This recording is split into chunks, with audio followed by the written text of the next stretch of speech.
When the police asked if she wanted to see the photos again, Julia declined. She could still see each of those faces in her mind anyway.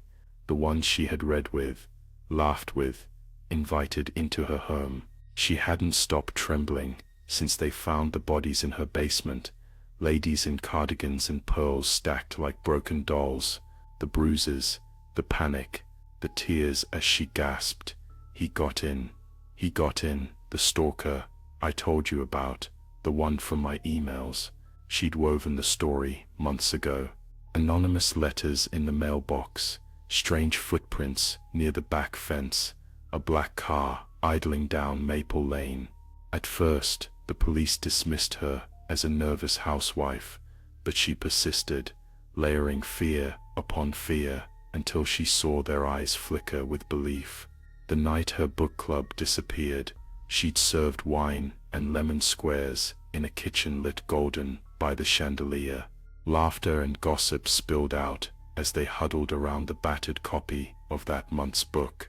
She had chosen the novel with care, a psychological thriller about a woman who invents a threat that becomes horrifyingly real. How they'd praised her taste, curled fingers around stemless glasses, unaware that the drinks were tinged with something bitter beneath the citrus. Later, in interrogation, Julia wept prettily.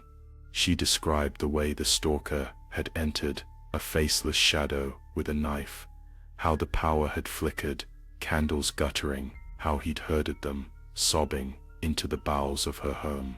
She was the only one left, the only survivor. They had no reason to doubt her.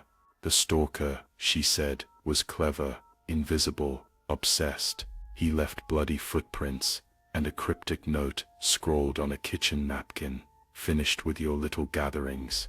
No prints, no DNA, no evidence of any man but her husband, who'd been gone for work all night. Julia smiled softly as investigators puzzled over details that didn't quite fit, the evidence that pointed in all directions, and none. The truth remained locked behind her patient smile. She couldn't stop herself from whispering to the mirror late at night, "Thank you, thank you, thank you." The voice that answered, a rasp she didn't recognize, shivered from the back of her mind. "You're welcome, Julia." The book club ladies haunted her dreams, faces twisted, clutching their unread copies. She'd always hated spoilers.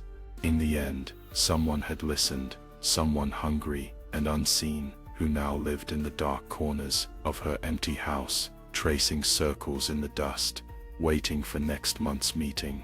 Sometimes she swore she caught a flicker of movement just behind the pantry door, and if she passed too close, she could feel breath on her neck, cold, approving, patient. The story wasn't over, not for her.